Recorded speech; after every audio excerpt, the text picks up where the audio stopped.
say, discovered it, thought it was wrong, took it down within 6 days, and it featured as, I think, in the annual report as a serious editorial breach. I don't think you can actually argue the case that the executive did not do anything. I mean, that is just simply an unfair account of it. I think on many of the areas that he spoke in this letter, which, as you've all heard, was a partial account of what was actually done, all the various really important discussions we had in our thematic reviews about economy, about tax and spend, and about immigration and migration. Again, it's not the case that nobody in the BBC knows about this. Andrew Dilnot, who wrote the text, spent a long time after the report going around the newsroom explaining it. Madeline Sumption did so. We are committed to learning the lessons. I mean, I was partly involved at the beginning on the migration one, so I know a bit about it. I know all the people I spoke to. And like all these reports, there are things that the BBC journalists do well, and there are things that can improve on. There were a number of recommendations. So I just think you mustn't get away with thinking that the EGSC is not a functioning committee that does take on board issues, dig deep into things, talks about more urgent matters, and the executive, on the whole, respond positively and constructively to it. I just want to come back to the memo and the kind of leaking. Yes. So, Robbie, were you aware that it was going to leak? Absolutely not, of course not. So when you worked on the Sorota report, has the term that came out of that consistently was the culture of defensiveness in the BBC. Do you think that's changed since then? I do think it's changed. I know that Tim Davey, the outgoing Director General, very passionate about that, and in relation to the press office, that there had been, I think, a computer says no default position and circling the wagons. I genuinely don't think that is the case anymore. I mean, of course, people are always naturally defensive when you're being criticised, but I think there has been a cultural change. Just want to say about the Prescott report more generally. I think there was a lot in the report that I think a lot of people at the BBC management agree with. It was basically copied in large part from the David Grossman report, but it was a snapshot in time, and this is crucial to your point. It is not that it was particularly unrepresented of the Grossman reports from the time, but a lot has happened since then, and we've had all the action plan, which we can go through with you. And on the car insurance is a very good example. He feels very passionate about it. I know about this particular. So it took quite a while between his original email and when it was eventually properly discussed at EGSC. But once the committee had the full facts in front of it, as Samir was saying, it took only 6 days to deal with it. Caroline, do you have anything to say around the kind of defensiveness within the BBC? I think there's always a natural tendency to want to, perhaps not be defensive, but support your staff, particularly in journalism, where, of course, there's a lot of people taking risks and, really working under a lot of pressure. So I think amongst management, having been once a news manager myself, that there's a natural tendency to think, hold on a minute, I need to sort of protect them.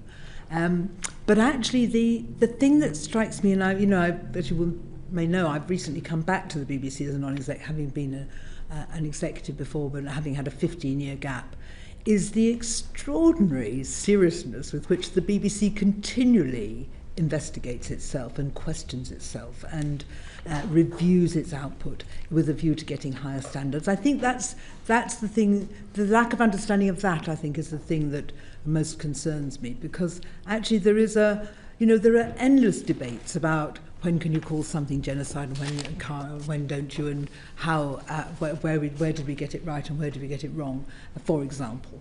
I think to characterise a support environment as a defensive environment is to mischaracterise it, actually.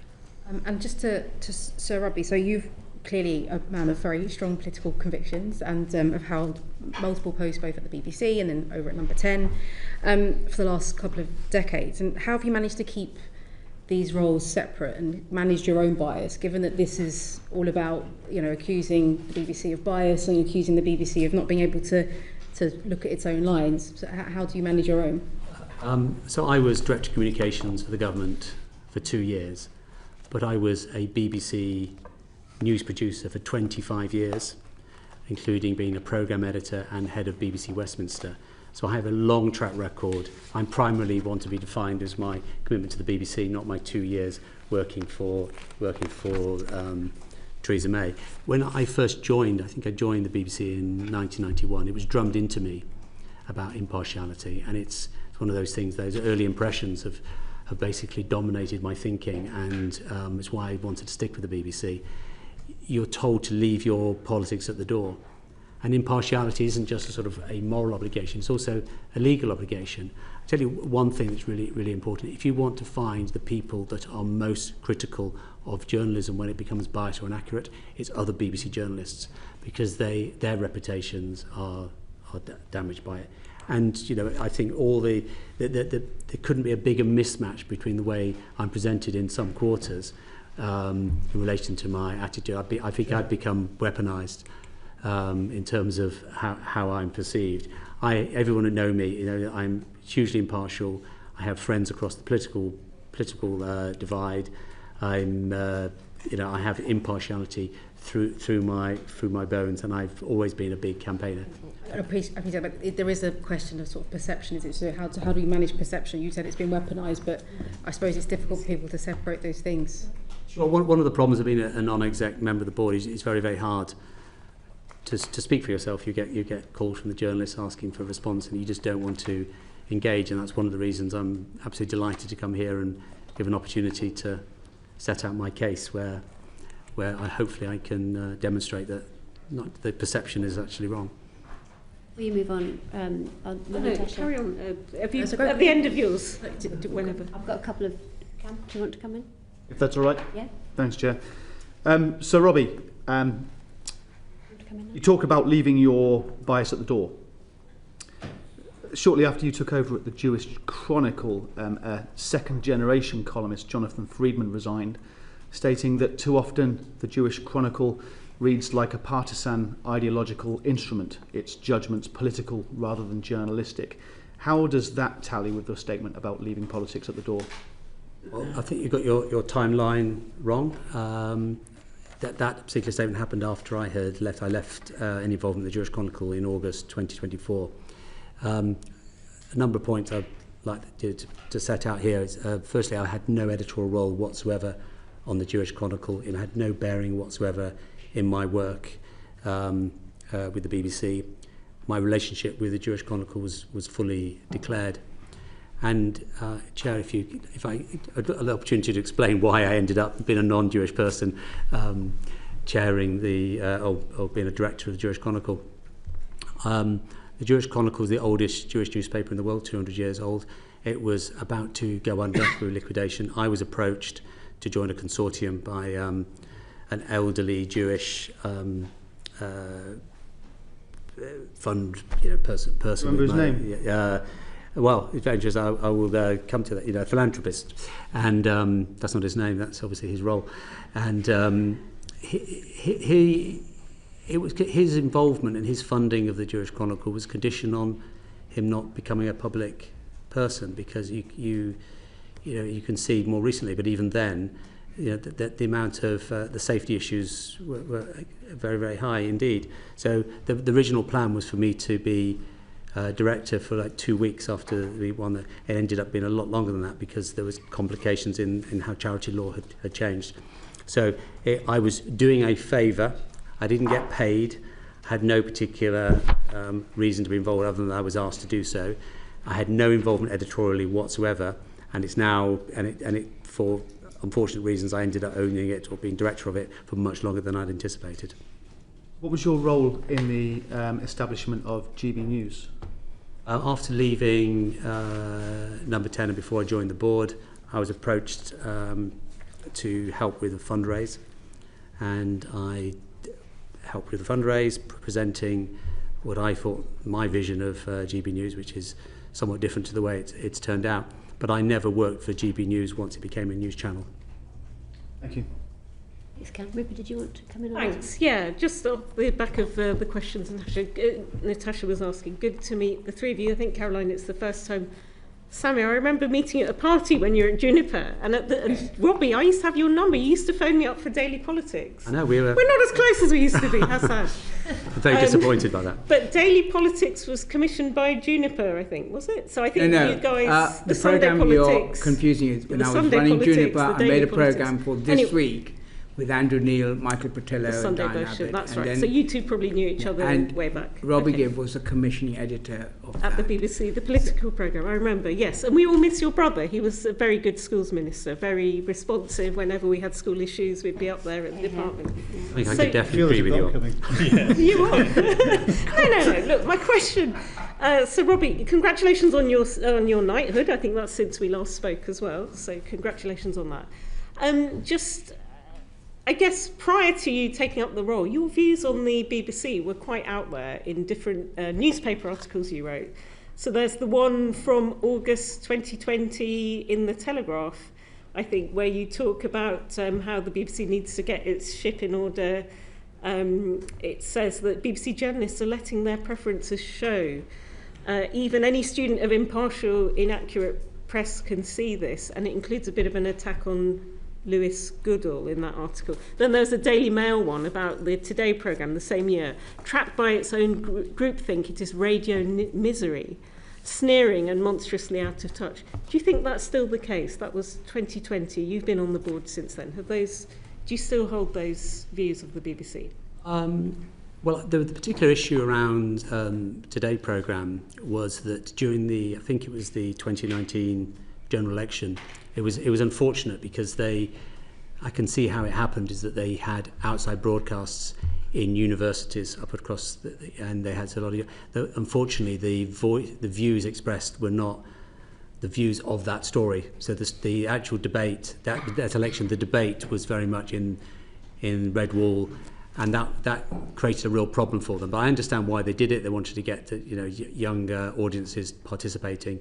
So I don't really see that from anymore in Today programme. They're taking a lot of their output out of central London now into different parts of the country, which is good.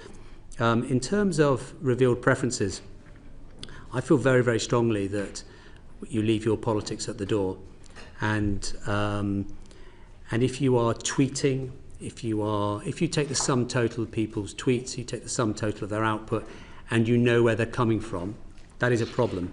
Because the BBC has to be for everyone. I know lots of BBC journalists. I know their politics because I've been around the BBC a long time. People from very much from the left. They are, you could not tell for one second. And you mentioned Lewis Goodall. I think Lewis Goodall is a very, very talented journalist. So much so, I was the person that recruited him into the BBC in the first place. And on the basis that he came from the IPPR. He was a talented guy, and I wanted to bring people with a diversity of opinion into the BBC. My issues, I'm not particularly focusing on him, is that where people, and that's what I was writing about at the time before I joined the board, where journalists behave in a way which the public know where they're coming from. That is a real problem. One of the things, another credit to Tim Davie and his management of the BBC, introducing some very, very clear guidelines for Twitter, X, and you don't really see those stories anymore. I think the BBC have cracked it. We've had people like Andrew Neil. I mean, there's always been people, and there's always been political appointments, haven't there? Gavin Davies and, James Purnell. Lewis Goodall is still doing podcasts saying that you made his life hell. Why are people saying this? Why is Emily Maitlis writing an article that an active Tory party agent is shaping BBC News output? That's cuddly old you. Why I think it mentions my name in things? that article, but look, I mean, I don't know why people write that. It's not for me to say, but perception is important, but not as important as reality.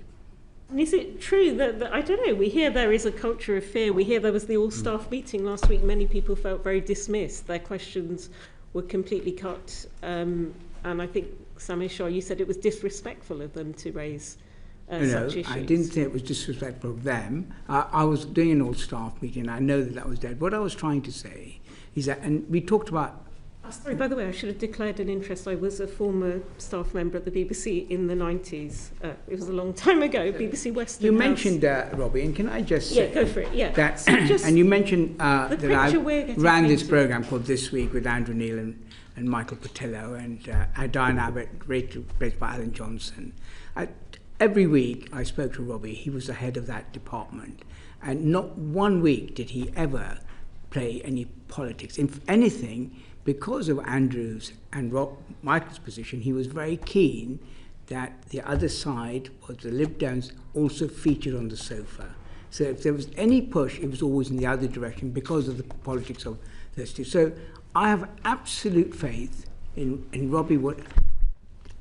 Robbie as a journalist, that's my experience of him. Obviously I wasn't involved in his recruitment of the board, but my experience of him was spent many years.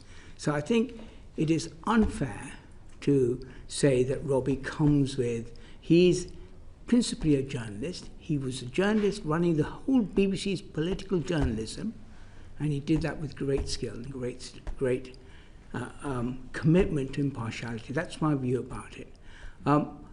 What I was talking about is that people, and I would say that the board of the BBC is full of really extremely experienced, very good people, and I think we should respect them. They're giving their time, they're giving their work on it, and that's what I was talking about. And as a whole, I don't like ad hominem attacks. I think we should look at what they say and the content of what they say, rather than it being a personal ad hominem point. And that's what I was saying. Of course, staff, and people who know me, I go around talking to staff, and as you know, I have monthly lunches with junior staff to hear from them directly what they think of the BBC, and I get a lot of feedback. Staff are absolutely entitled to say what they want to say about me, but I think just in terms of ad hominem attacks, the individuals on my board are good people, they're experienced people, they say wise things, they challenge, as indeed are the executives, and I just want us to respect that. We need to move on, Rupert, because otherwise we're going to run wildly out of time. Can I just very quickly ask Sir Robbie, there's been a lot of speculation in the media, including BBC journalists, who are saying that what's happened to the BBC over the last couple of weeks was a board-level orchestrated coup, if you like. Can you just address that for me now? You know, do you recognise that characteristic? Was there anything orchestrated about what's happened to the BBC over the last couple of weeks, the departure of Tim Davie, etc.? It's up there as one of the most ridiculous charges. People had to find some angle. It's complete nonsense. It's also deeply offensive to fellow board members who are, as Samir was saying, are people of great standing in different fields. The idea that somehow I'm not even sure what the charge is, to be honest, and basically other than to say it's complete nonsense. Caroline? Yes, I certainly wouldn't have characterised anything I saw in the last couple of weeks as being a board coup. Or any kind of orchestrated board level? No, endless debate, Okay. but no orchestrated. Let's go back to Natasha. Sorry, can I just clarify something? Because you said that you weren't involved with, obviously, Robbie coming onto the board, but were you involved in helping, also not helping, but what was your role in Dr. Shah becoming chair? Was there any... Nothing? Okay, just clarifying, I need to know. The chair is a public appointment. Yeah, but I was just wondering, was there any conversations, were your views canvassed in any way? Were you asked your opinion on that? When I applied for it, as I obviously know many people in the BBC, I've worked for it, I've been involved in it, and I did canvass, including Robbie and many others, whether they thought it was a good idea I applied for the job or not. I have to say, many thought it was, and I remember one, and I won't quote who it is, he said to me, he's a very senior BBC executive, he said, you know, it's one of those jobs, if you don't get it, you might be rather pleased. You're feeling that way now. Well, you know, I knew what he meant. This week. Natasha. Was just wondering, just for like process sort of understanding that. So over the weekend we had some reports of a resignation from the board. So Dr. Shah, why did Mr. Banerjee resign from the board? I'm very pleased you asked me that question. So let me explain to you Sumit Banerjee's role in the board. He is one of our non-executive directors. He's a formidable man with a formidable intellect, and he's contributed enormously in the 4 years he's been on the board. He comes from I believe, a management consultancy, an internationalist commercial view. When its time came up for renewal, which he will be leaving the board in 4 weeks' time, I had a discussion with him in the summer saying that the skills I was looking for over the next few years, especially over charter and funding, were a different set of skills than the ones he possessed, and we would come to an agreement that after 4 years he has contributed extremely well to the BBC debate, but I'll be looking for someone else. Right now, that process of recruiting a new non-executive is underway, and I looked last week at the shortlist, which is a remarkably good, strong shortlist. Caroline is part of it, because she's part of the nominations committee, which I chair, which will recruit this, and I was very heartened by this. So I was, and Sumit was going to leave. Then the letter came, private letter. The one thing I would say is that what has been picked up is that he was not consulted at that weekend when the resignations of our two most senior people, and there was a discussion. I look back because my memory was that he was. And I can tell the select committee that at 12:47 on that Sunday, I had a 26-minute call with Mr. Banerjee. So that was the weekend in which these things were discussed. I was responding to a request from Tim Davey because this was a very difficult moment. I said it's not a matter for a formal call for the board to discuss whether one of his executives should or should not be there. That's not matter. However, as a good chair, and because of the seriousness of which the events of that weekend, which led, and may I say, to the resignation of two very senior people, this is a very big event. So you would expect me to discuss with Neds, and I did, all of Neds, over that Saturday and Sunday, to hear what they had to say. Included in that discussion was, as I said, a 26-minute call to Mr. Banerjee. I know precisely because of the miracles of smartphone technology, I can scroll back and see it. So I'm both disappointed and surprised at what he had to say. He has a few weeks to run, and all I can say is I'm disappointed by that. So I suppose if he's only got a few weeks to go to sort of leave now, feels like it's a bit of a statement in itself, the timing of it. So I'm just wondering, it's been reported that he's described it as being governance issues at the top of the BBC as one of the reasons that he's decided to leave. Was there any more detail around that? He said it was a private letter to the board, so I will keep that privacy, but it was leaked in some way because one word came out, and I would simply say he was consulted. Would we, as a committee, be able to see that letter privately, maybe? Can I take away that question? I mean, obviously, I want to be as open and as frank with all of you, but it is a private letter, and let me reflect on that and decide how to deal with it. There was reports today, I believe, in the Eye about a second board member who was on the verge of quitting, and there's also been reports of the role of the EGSC expanding and the creation of a new deputy general role.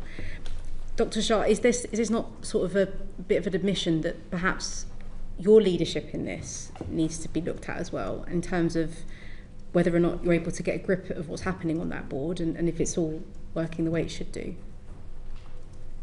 You asked a number of questions there. I think on the business of the EGSC and how that should change, I've asked Caroline to do that, and maybe she can speak to the action she's taking and the answers that she will come up with for the board meeting in December. On your last point, no, I don't think that's right. I think right now my job is to steer the ship out of the shop into an even keel and make sure, and the most important job I have right now is to recruit a Director General. It is far and away the most important thing I need to do. Would it help I'm Senior Independent Director, so one of my jobs obviously is to liaise with the other non-exec directors, and I should tell you that that Samir has the unanimous support of the board. And that was established at the beginning of what you might call the current crisis, so about a week ago, and was repeated on Friday night. We are very lucky to have him as chairman. And okay. But there are issues here, aren't there? We're looking now at changing how this all works, and it's taken quite some time to get there. So that's why I asked the question. Of course, completely reasonable. Sorry, completely right question to ask. Sorry, but and then to wrap up before I think one of my colleagues kind of jump in. So where do we go from here then? What's the next steps for the board? Well, we are united on the steps that need to be taken. I think, let me put them in three categories. The first is we need to examine the editorial failures and take actions, and part of that is to do with examining. We already know one outcome of that, which I think is very serious, and that's the resignation of our head of news, which I think is, as I repeated, was an important, the right thing to do. She took responsibility. On the governance issue, at the heart of which is the EGSC, Caroline will be coming back to the board with answers. And specifically on the memo that Mr. Prescott wrote, Peter Johnson, one of our head of complaints, will be looking in detail with every single point, asking whether the actions we have taken or actions the management have taken are good enough, and are there more actions to be needed. So that will all come back over the next day. At the same time, I have with my nominations committee and the board, secure a new Director General. Can I just ask you a very quick question, Dr. Shah? You suggested, in answer to questions to Natasha, that letter from Dr. Banerjee may have leaked, and also we know that the memo leaked. You've got a bit of a problem with leaks in the BBC at the moment. Do you know how did the letter, but also more specifically the memo, how did that find its way to the Telegraph? Have you managed to get to the bottom of that? I have instituted a leak inquiry. We are a journalistic operation, and it doesn't surprise me that we leak, but these were two very serious leaks. They were both, as you heard from Mr. Prescott, he had no intention for it to go out. I don't believe that Mr. Banerjee, in his note, also did not expect to make the news, if I quote him properly. But I do think we should have a leak inquiry, and I've initiated that. Caroline Thompson, are you a faithful or a traitor? I was just, there was a wry smile from me, because actually at one level you could say this is a test of what very good journalists we employ, that they manage to get the stories. Let's move on to Liz, please. Thank you, Chair. If I can ask Sir Robbie, do you agree with Deborah Turness's statement that recent allegations that the BBC is institutionally biased are wrong? I do agree with her, yes. And if I could expand, if that's okay. The reason I would never use that, because it implies that all BBC journalists are biased, which I absolutely don't believe that. I mean, you could trot through some, Gary O'Donoghue's fantastic reporting of the attempted execution of assassination of Donald Trump, fantastic. Quentin Somerville, and a person, the unsung hero of covering politics, Chris Mason. They're absolutely first rate, and anything that would impeach their impartiality would be wrong. It's also worth noting, with regard to Michael Prescott's memo, there was nothing on BBC Westminster or Millbank, nothing on BBC Northern Ireland. And there's a reason for that, because those particular areas, and other areas as well, are centres of excellence. They have a lot of scrutiny on a daily basis. They can make mistakes. We all make mistakes. But they correct it very, very quickly. So the reason why I agree with Deborah in relation to that, it's we do have some issues, underlying issues in some areas which the BBC have held their hands up to and are addressing. But to tar the entire BBC with that brush would be completely inappropriate. And were you sorry that Deborah resigned? I was disappointed that we ended up in this situation, that she ended up resigning. But it's, as a non-exec member, it's not for me to comment on on exec members of Tim's team. There have been 3 resignations in the fallout from the publication of the dossier. There's an argument that if you're a journalist and you were a journalist for over 25 years, the last thing you want is to become the story. Given the reports of your attempts to shape editorial judgments and the persistent questions about whether your political views have influenced BBC decision making, how can the public maintain trust in the BBC's impartiality under your oversight? And in light of these conflicts, have you considered resigning? There's a lot in that question, if I can be as brief as I can. I'm a non-exec director. I have no involvement in pre-broadcast content. I have no involvement, and rightly so, in operational matters. There's been lots of stories that are just completely untrue about me in relation to influencing the day-to-day output. In Tim Davies' leaving note, he talked about these issues being weaponised by people. I think he was particularly referring to people that have latched onto the issues in the Prescott memo, the errors, and are using it to bash the BBC. And there's often people who don't agree with the BBC for a whole range of ideological reasons. It's also been politicised in the other way, as a way to have a pop at me. There's something illegitimate, making my role as if I'm not legitimate. Actually, the most people, his response to the memo, who are critical, want the BBC to do better, and I think so. Yes, I think it has been weaponised, and I've been a victim of that weaponisation. But broadly speaking, I think most people want the BBC to do well, and parking those two particular extremes. So in answer to your question, no, I don't see. I've not done anything wrong. I'm a passionate defender of the BBC. I'm passionate defender of its values, the licence fee. I was involved in a minor way in helping James Burnell in the last charter renewal. So everything I've done throughout my entire time at the BBC has been to help and to promote the BBC. You have no intention of resigning? Correct. Dr. Shah, as we just heard, Tim Davies said of the BBC, we should champion it, not weaponise it. Do you feel like the BBC is being weaponised? So I've been involved in the BBC for many decades. I used to work for the BBC when I ran the Current Affairs Department, and then I was on the board, and then I made programmes for it. It is, whenever the BBC makes a mistake, and I think you asked the question, I don't think it's enough to say 99% of the time we get it right. I think when we make a mistake, it's an important thing. We need to identify the problem and take the correct actions. It's not enough to say, well, everything else is great. It's important we hold ourselves to high standards. But when we do make a mistake, what tends to happen, has happened over the years, is that people who want to have a go at the BBC use it to have a go at the BBC. And I said at the beginning here, I apologise for the people who care deeply for the BBC and want it to survive and thrive. And most people do. I do think that when these situations rise, there is a kind of firestorm around it, and people use it as a way of criticising the BBC for the mistake they made. We've always made mistakes, and when we do, the right thing to do is to own up to it, fix it, and to your point, act quickly. I think one of the things I'm going to learn from these 3 weeks is we do need to find out and examine why does it take so long.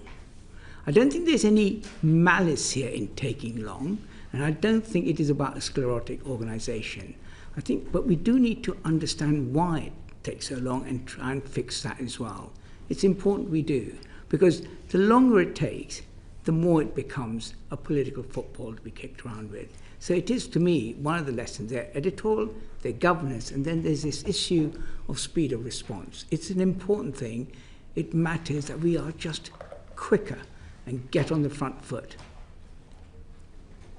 Thanks, Liz. Dr. Sharp, your colleague, Sir Robbie, is coming for quite a lot of stick in the media, as you're probably aware, for somehow influence, wielding his right-wing bias to influence the board, albeit, I mean, looking at the recent YouGov figures, it shows that 31% of people think the BBC is biased in favour of left-wing views, compared to 19% who think it's biased. 31% in favour of left-wing views. Yes, 31% say it's biased in favour of left-wing views, 19% in favour of right-wing views, and the number that think it's in favour of left-wing views is actually going up. So if he is wielding his right-wing bias, he's not doing it very well. But leave that to one side. What's your view? Is Sir Robbie overly politically biased in his discussions? No, he's with the not. board? No, he's not. And my account of my dealings with Robbie when he was my commissioner, he's interested in impartiality and accuracy. And I do think that when he brings to the table, and he feels very strongly about it, the stories, the issues he raises, look at the substance of it. The substance of it is about being accurate and fair. Not often discussed, and maybe Sir Robbie will talk about it himself. There was an issue about a rail strike where, Robbie, why don't you explain that? Yes, I am, conscious of, the perception of my bias. I'm always on the lookout for biases the other way to make sure that I can, demonstrate what I say. And I saw a story before last Christmas. It was a train strike, and the whole it was a regional journalist. It was the whole notion of the train strike was how inconvenient it was to passengers, and it was very, very dismissive, verging on the critical of the union striking. And so I spotted this. It clearly, from my perspective, lacked the union voice, either in tracking or in clip. I raised it, sent it to the head of BBC England and copied in EGSC, and it was agreed that was the case, and the journalist was spoken to, and he totally agreed, and that was good. One of the sorry. No. You're responsible then in that case for the fact that YouGov found that 31% of people feel that the BBC is biased in favour of left-wing views. So, look, I mean, this is the thing. I know it's hard to marry the fact that I spent 2 years as a director of communications for the government, not because of the government, and my genuine passion for impartiality. I want to hear the full range of views. I mentioned the recruiting of Lewis Goodall. I don't want the BBC to be partisan or favour any particular way. When you tune in, I want to know what is happening. Can I begin to let me answer that question. I don't think that the way we address our issues are helpfully characterised as left wing or right wing. We examine things. Say, for example, which was not mentioned, we cover business coverage or the migration report, and there are issues we find that we're strong in some cases and we need to get better in others. I think the question is about, are we impartial? Are we covering all sides of the argument? Are we making sure that we are not showing any revealed preferences?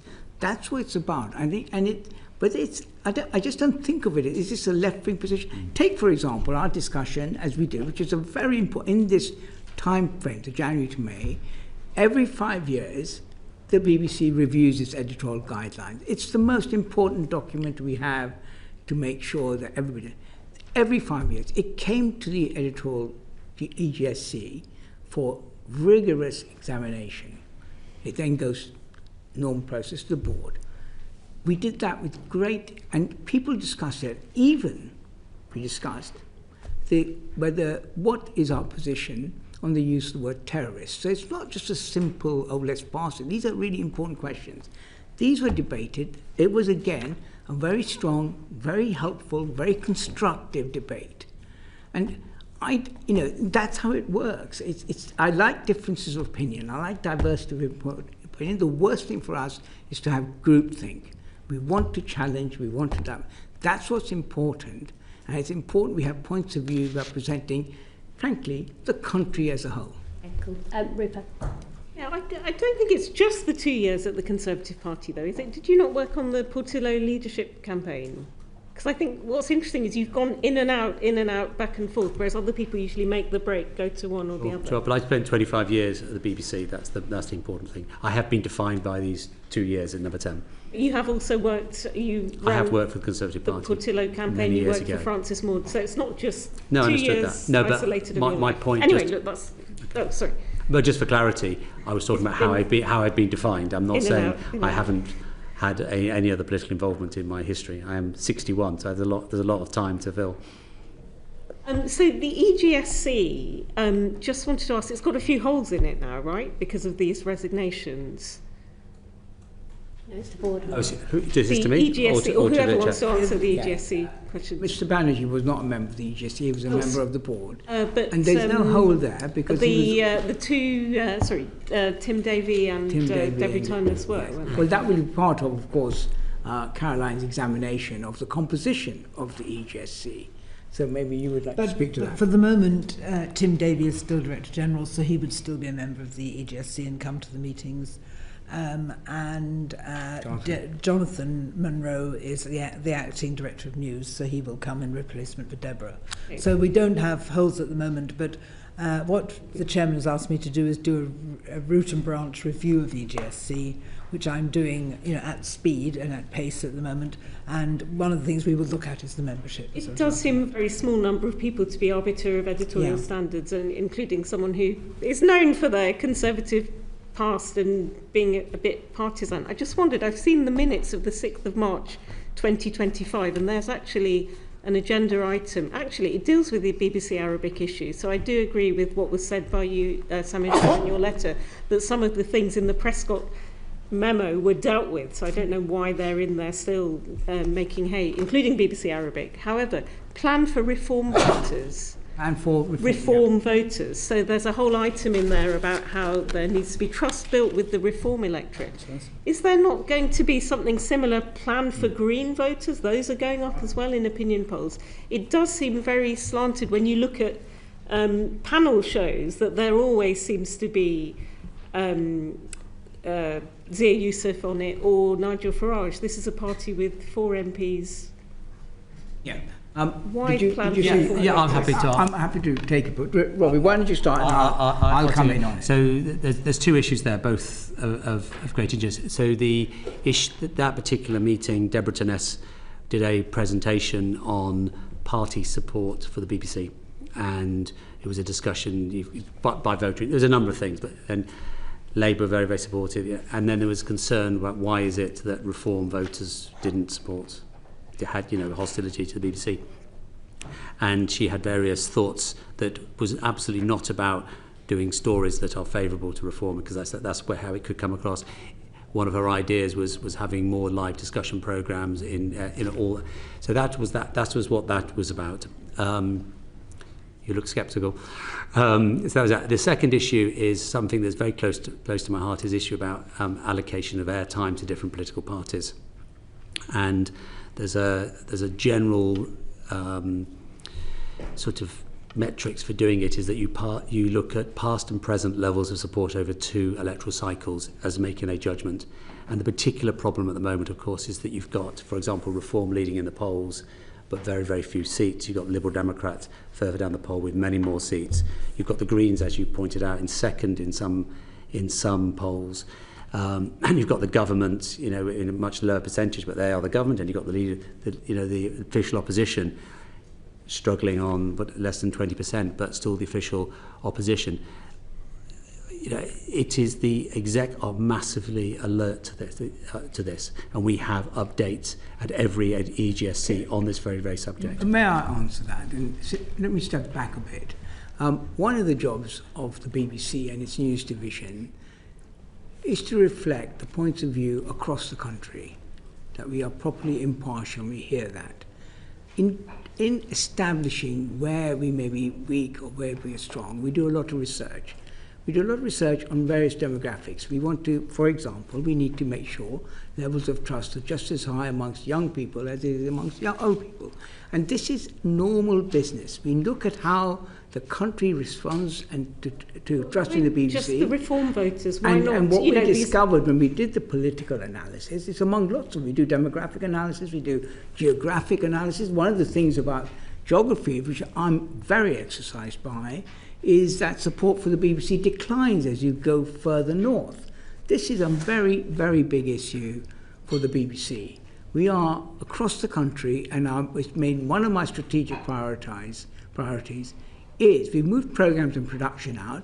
We need to move power out of London, and that will help establish better trust as we go further north. So it's not surprising that the news division examines itself. It is surprising to the millions of licence fee payers that reform seems to be on so frequently. There's a plan for reform voters. There doesn't seem to be There's a plan parties we had a that are plan rising. for how to reach young people, and how do we do that? And that's not just about content, it's also about the platforms. Over some of the ones I asked Michael Prescott, just to get the other side of it, was there any discussion of the dossier with him before, or even the appointment at all?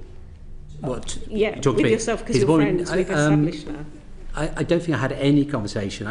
I know him, and I've got to know him a lot better since he's joined, but there was no conversation with him prior to his appointment. And in terms of the only contact I've had with him, I've not met him in person since Sorry, go on. Yeah, in the run-up to the job. I think I asked him in the run-up to being appointed. Nothing run-up to the job and at all. Since the dossier. Nothing in the run-up to the job.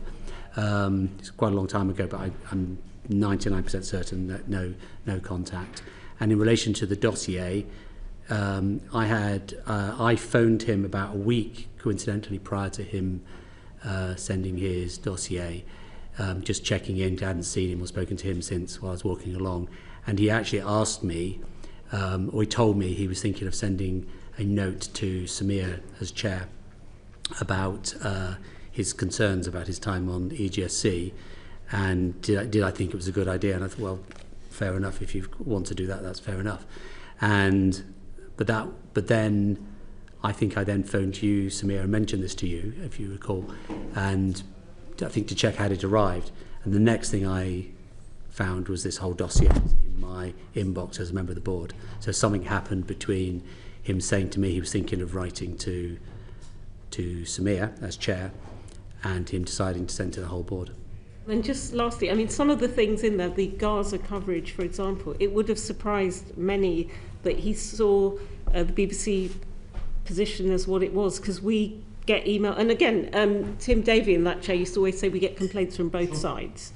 So, again, has the EGSC ever considered the Centre for Media Monitoring report? That was a 188-page systematic look at every mention of Gaza, and I think they found that the equivalent number of deaths, IDF death, did not amounted to many thousands of Gazan deaths. I just wondered, I mean, because his thing seemed so partial, and I don't think he really allayed that fear, that it was all from one perspective. Would the EGSC ever consider left-wing type perspectives?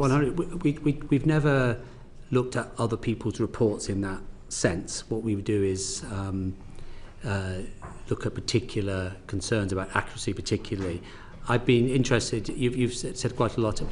poverty or climate change, or any of that. So you have raised an issue which I was interested in, about the dehumanising way in which the language used, I think I'm right in saying, for about Palestinian casualties, and issues around the reporting of how we describe Benjamin Netanyahu.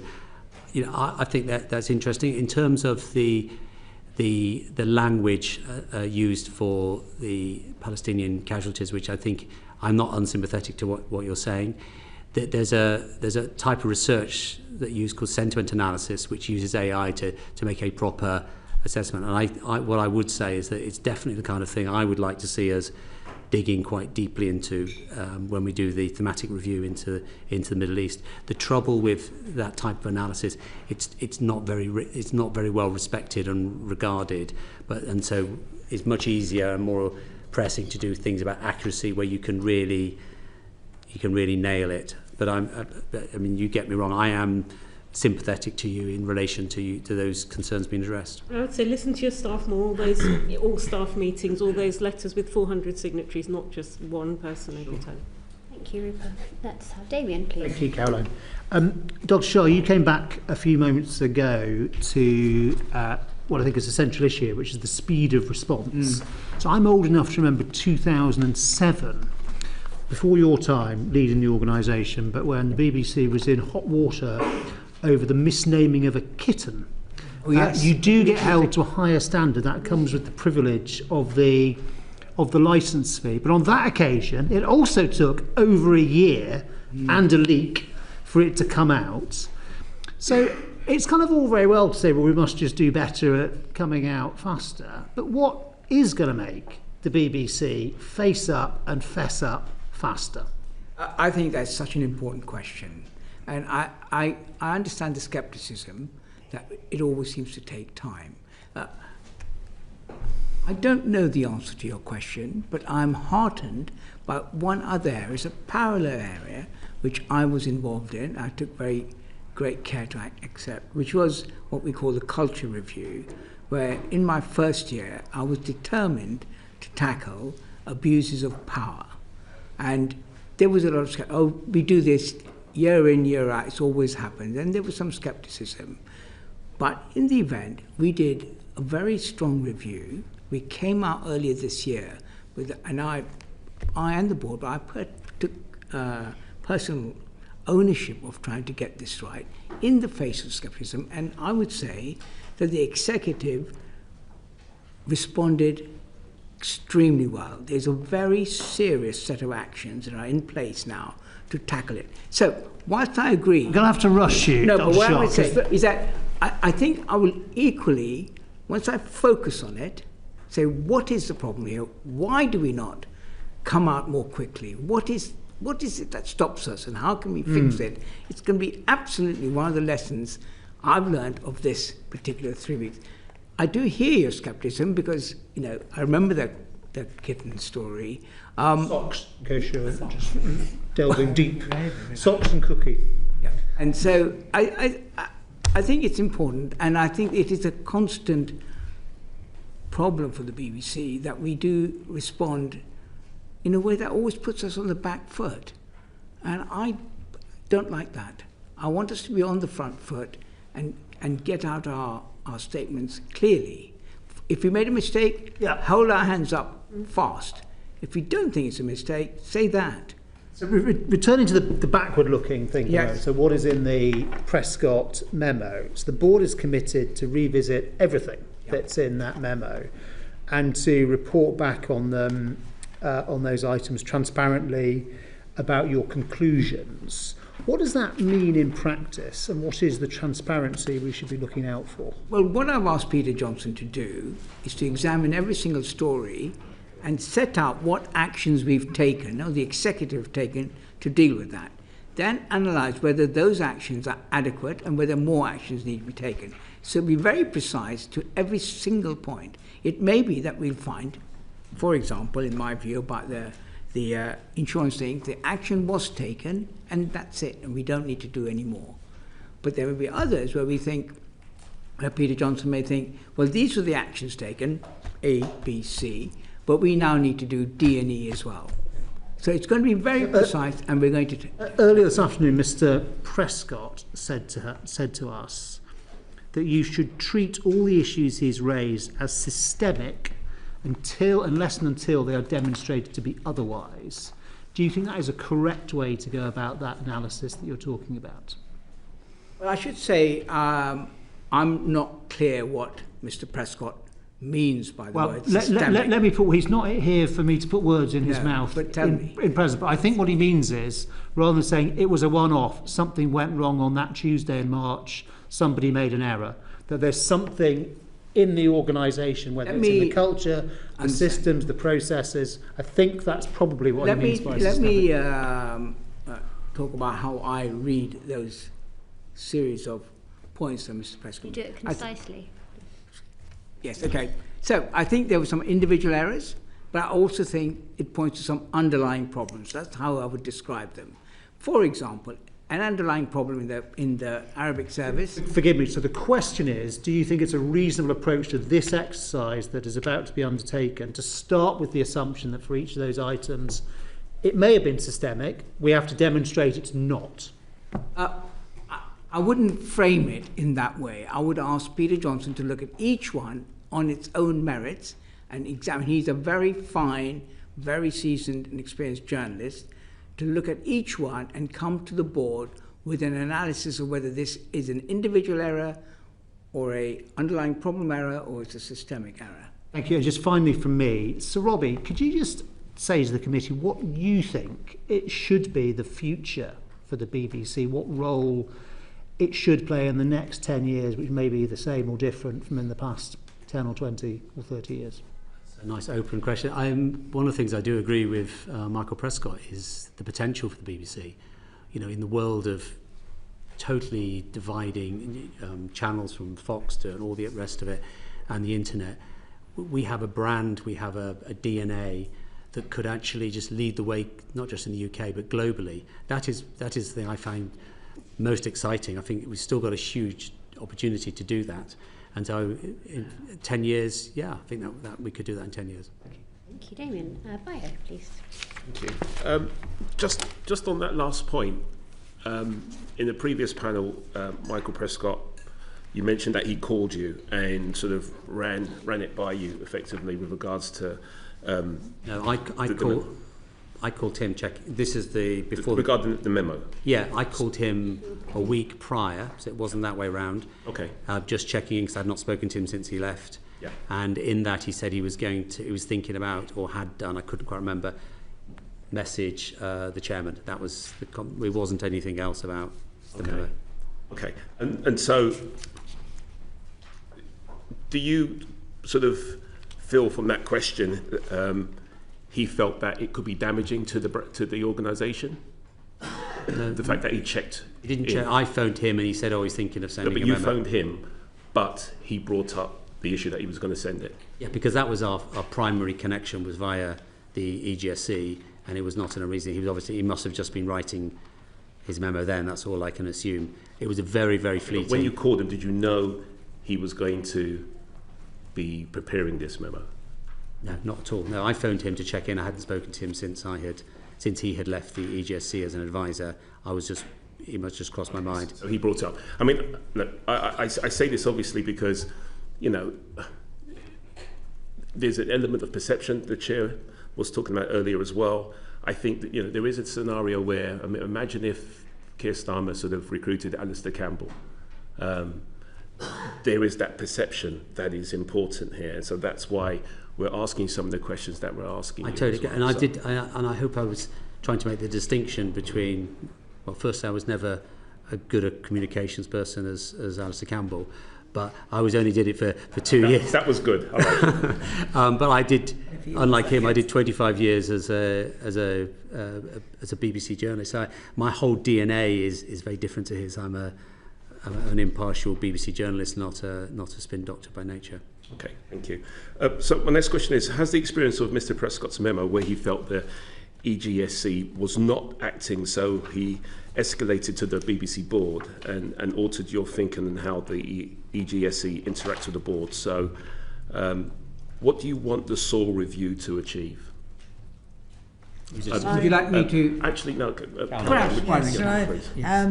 So the review I'm doing is I've been given carte blanche by the chairman to really look root and branch at how EGSC is operating. I think what EGSC as it currently operates has many strengths. You've heard us mention, for example, the thematic reviews have been really useful. But it's perhaps turned a bit into a bit too much of a debating chamber as opposed to probably needing something that's more akin to an audit function. So something that's more into tracking actions, and I think this is a point that will resonate with some of the conversation we've been having today with you. Looking at the organiser of it, should they have a dotted line to the chair, the non-exec chair, so that you have a line of accountability there. And also the other thing that would resonate with what we've been discussing this afternoon is the way that the EGSC reports to the main board. I think one of the conclusions we're reaching is that, for example, on the Arabic service, one of the problems was a lot of action was taken, but no one communicated the action. You know, so the EGSC didn't know and the board didn't know. And actually tracking through actions properly so we can check they've happened, but also making sure that everyone knows they've happened and can see the results is one of the important things we'll probably do. Okay. Thank you, Caroline. This question is to yourself, Dr. Shah. The EGSC used to be chaired by Nicholas Sirota. who was the senior independent director. Why is the chair of the BBC board chairing the EGSE? Yes, I think the issue of whether I, as the chair of the board, should also chair the EGSE is one that I would like Caroline to examine. As I said, nothing is off the table here. I think it's important we get this right, and I'm perfectly happy to take what recommendations she makes to the board and the board's outcomes of those recommendations. And being the chair of the EGSE will be part of that. Okay, and I know that you've mentioned that you're looking to change the composition as well Yes. of the EGSE. So what will it look like? Maybe Caroline should... I think it will still have a mix of execs and non-execs, I think. I mean, I should say I'm speculating to you before I've been to the board with the conclusions, so, they may, subject to the board agreeing them. I think it should have a broad representation of views as far as possible from within that, and we should still have independent advisors, but we might look at the role and how we define the job descriptions of the independent advisors. The two independent advisors you've seen today have their contracts already finished, so we need to reappoint them. My final question to Dr. Shah. Were board members excluded from conversations on the Director General going? on the Director General going. Yes. I don't exclude board members. I mean, you're talking about that weekend, where I spent the weekend talking to every single NED about the situation, and I wanted to hear what they had to say. When we had a board meeting in the late Sunday afternoon, the Director of News had resigned, and the Director General resigned. So we didn't have a board meeting to discuss. Well, first of all, it is not our position to discuss whether or not an executive working for the Director General is a matter for the board. It is not. It's a matter for the Director General. Actually, just before you carry on with your answer, I say that because as the chair, there's a strong relationship that you have with the DG, Yes. Director General, and so there's an element of protecting and supporting the Director General. So what I'm trying to get at is what happened there in terms of protection of a relationship that's very strong that obviously failed. Yes. Let me repeat. I think the Director General, Tim Davey, has done an outstanding job as Director General, and I'm very sorry to lose him. Let me be clear. And it's not just me, the whole board, and I know that because I've spoken to them all, one-to-one, that he had the full confidence of the board and they wanted him to continue. No question. Tim knew that, and in his resignation, you will see his reasons for resigning, but I'll make it absolutely clear that neither I as chair or the board wanted him to go. He had our full confidence, and we would have liked him to stay. Okay, with him going, did you think about your position? My position, my job now is to steady the ship and put it on an even keel. I'm not somebody who walks away from a problem. I think my job is now to fix it, and that's what I'm doing. And I want to lead the organisation in such a way to address the issues we've raised, which are editorial, governance, and the issue of speed, and to fix that and lead what is really important here, the search for a new Director General. Thank you. Dr. Shah, there's been a lot of discussion over the last couple of weeks all across the media as to whether actually the job of a DG is just too big for one person to do and whether that role should be split down. Now, before you'll have seen we spoke to Michael and Caroline. They both thought that it was and that it should be split. They had different views about how that should happen. Michael thought that it should be an editor-in-chief alongside a sort of chief executive in a business sense, if you like, whereas Caroline thought there should be the other Caroline thought there should be a Director General and then a Deputy Director General. And that's been what's been reported in The Guardian, suggesting that might happen. Have you got a preference in that sense? Do you think the job's too big for one person? Should it be split down? How should it be split? It's a very important question, and my view is that it is too big for one person. My view is that as we search for the new Director General, in that lens by which we search for that Director General, I should make it clear, and the Nominations Committee should make it clear, and that there should be a Deputy Director General who's laser focused on journalism. Journalism is the most important thing and our greatest vulnerability. And I remember when I first started, I think it was mentioned, when I first started as head of current affairs, John Bird was Deputy Director General and his focus was journalism. That did not mean that the DG was not Editor-in-Chief. We mentioned later on, more recently, Mark Thompson was the Director General. He was also the Editor-in-Chief. And even though Mark Thompson was a journalist by trade, he still felt the need to have a Deputy Director General, Mark Byford, in charge of journalism. That was then. Now, it seems to me it's even more important because the nature of news has changed. The importance, that, as Robbie mentioned, that this is an opportunity. The BBC needs to be the beacon of impartial journalism. It absolutely does.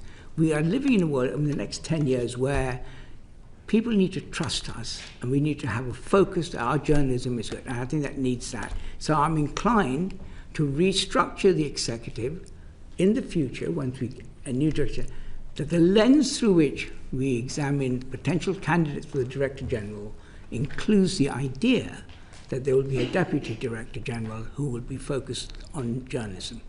Thank you, Damien.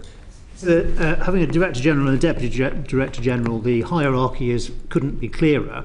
Did you think about doing it a different way, where you have a Chief Executive who runs the organisation and a, whatever you call them, Editor-in-Chief, who is ultimately accountable for content, and they both report into the board?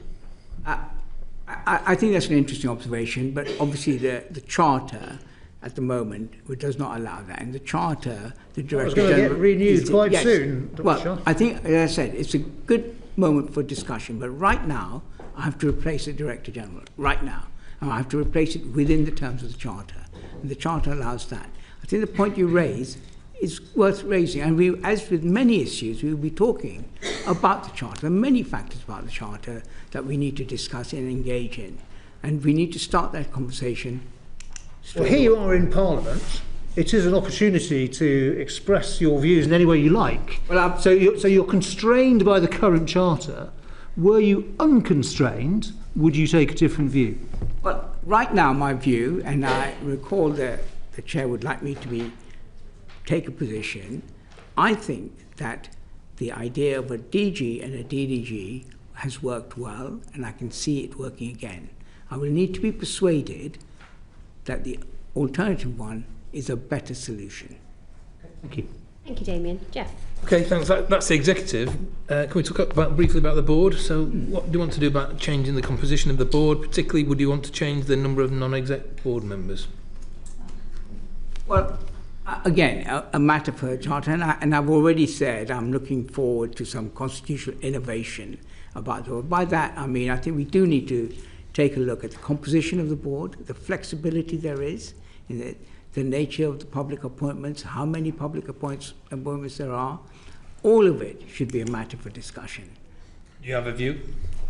I do have a view. I would like, as the Chair, to have greater flexibility. At the moment, I have 10 non-execs and 4 execs, 14. That's it, rigid. And given the state of the way the world is changing and the kind of skills and experiences we need on the board, I would like greater flexibility to reshape the board to make it better able with the experiences to the world that's coming forward. We talked earlier about the impact of AI on journalism and the whole point about AI. If it's important now, can you imagine how important it'll be in 5 years' time? If I find that the board does not have enough expertise in that area, I'd like to be able to change that. Okay, and can I ask about political appointees? Do you think it's right that do you think it's important to have political appointees to the board? Can I ask all three of you that question, actually? But I'm sorry, what did you say at the end? Well, is it important? Is it right for there to be political appointees? Let me be clear, they're public appointments, not political appointments. Just be clear, there's a process. It's about politicians. You apply. And I think we should look at this. I think it's important. And the issue here, for me, is independence versus accountability. We need to be independent, but it's also important that we are accountable to the public to Parliament and the nations. The 4 public appointments are to the 4 nations. England, I don't need to spell them out. I think it's important the nations are represented on the board of the BBC. How that mechanic is, I think we can discuss it and we should make it clear. Could those nations be the contributions be provided by somebody with journalistic experience, not appointed by the government? I'm sorry, what, of the nations? Yeah. Well, I've given you my point about the executive. I think the Deputy Director General should be there. I think journalism is a good skill to have, but there are many skills. The BBC is a very, very big organisation, does many, many things. And I think whilst journalism is a very important part, my vision of that is that the DDG, who will be on the board, will be focused on that. The 10 non-executives, it needs to be accountable as well as independent. So I do see a role for people who represent the nations, because that's part of it. But how that happens, we can discuss it. And of course, as you know, I've left out the other public appointment, that is the chair, and I think the chair should be in that mix as well. Thank you very much. Can I ask one question on that? When you appeared in front of our predecessor committee, yes, your pre-appointment hearing, you were asked whether you felt that it was acceptable that members of your board should be permitted to be members of a political party, and at that point you weren't able to give us a definitive answer. You weren't sure. Do you know now? The answer is you can be a member of a political party. As it happens, Sir Robbie is not. We've had many people, even the chair, we will remember, was a member. Sometimes politicians are, and they're members of parties. The real thing is to have diversity of opinion, and there are party politics are left out, and we examine the point of the board. Just super quick follow-up, not opinion one, but just on, if we're reforming the board, is there not an argument for having staff appointments on there? Because if you look at AFP in France and NPR, a number of those positions are reserved for, Robbie, you've done journalism, but I think your current board, if you look at it, it looks like it could be the post office board. There's a lot of people from business. So people who've made those hardened decisions, maybe even the foreign correspondents who've had to make quick decisions when, people are trying to weaponise things. Some of those people would be good on your board, some actual staff. What do you think? You make a very, very good point. I was hoping, because of events, I haven't been able to make a speech about the BBC and its accountability and how we can make it more accountable. We have mechanisms to be accountable, as this is to Parliament, to the government today, but I'm concerned about how accountable we are to the public and the licence fee payer. Also, having a board, and I think, of people who've done it. Part of that accountability is, again, to do with the membership of the main board. And last but not least, Vicky. We all know that staff morale is really important. So how does the board assess current levels of staff confidence in the BBC leadership, given leadership transitions and the charter review? And then on that point, do we know when the charter renewal may be taking place? And will it potentially have to wait until the Director General is appointed? Your last question, no. What's happening is that we're waiting, and we expect it to be imminent, the publication of the Green Paper. The Green Paper will be the government's attempt to secure consultation. And between the Green Paper and the White Paper, which will be their outcome, what they plan to do, we will be in heavy conversations and discussions about the Charter, about the purpose of the BBC, about the way it's regulated, about the composition of the board, all the issues, and fundamentally what the mission is. We then also have a parallel discussion is how do we fund that? The funding model will be another major. That will continue. Tim Davie is the Director General of the BBC, and he's helping us through that. He will continue to do that. So that cannot be paused, awaiting the arrival of a new Director General. This is a matter of some urgency. We are in debate. We'll discuss it. We'll do that. On the matter of staff morale, I think this is a very, very important part. We have a very continuous measurement of staff morale. It's a very detailed look, and we're always looking at it. It is, as I said right at the beginning, the events that have come recently has been something that I deeply regret, and it has had an impact, of course, on the thousands of people. So we will be measuring that and trying to make sure that we include them in as we develop our arguments. Yeah, just briefly, what is the thing for measuring staff morale? Metric for measuring it. But how do you do it? Like what happens to measure it? Well, we have we invite, go through effectively what you'd call a survey, a staff survey, and it's reported every year in our annual report. We do a comprehensive staff survey, and we do it in all sorts of different parts, so we can break it down, we can see where morale is, and not just morale, but loads of other factors. I can send you, if you would like, the detail of how we measure how the staff are thinking in a systematic, comprehensive way. But as you say, I also talk to staff, I have regular lunches with them, so I get a more anecdotal approach to it. But it's important that I actually meet staff and I see them face to face and not just numbers on a sheet. But we do have numbers on a sheet, and we do it very comprehensively, and we report it in the annual report. Actually, not quite, because the question was about how they feel in terms of confidence in terms of the BBC leadership. Is that one of your questions within the survey? It is a question that's going on. Yeah. I'm sorry, I didn't make that clear yet. Everything is asked. Thank you, Vicky. Just finally, in terms of penultimately, in terms of staff morale, in 2023 the BBC had 8 equal pay cases open. Last year, our predecessor committee was told that there were 11, so it went up between 2023 and 2024. Do you know how many there are now? I do not, but I can get you the figures. If I was to tell you that I'd heard that there were 40 equal pay 40. cases. Yes, that's what's being reported to us. I would really be very grateful if you could look into that and come back. I will look into that and find out what the reasons for that increase and is. If in fact that figure is correct. If that is the figure. Yeah, yes. Thank you. And then finally, the BBC shared in confidence with us the initial response to Mr Prescott's memo by Peter Johnson, which is the one that the board commissioned. Did you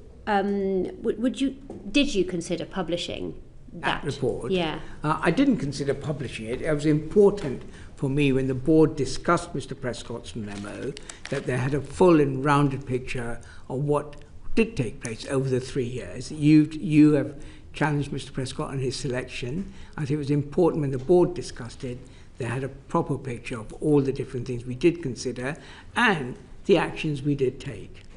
So would you be happy for us to publish that response? Can I come back to you on that, because it was a private note? Yes. For the board, and we think that it's quite helpful in setting out all the issues and indeed, going through it them would, one by one. and I think I will reflect on that and try and look at it positively, because I think it slightly goes back to your point about speed.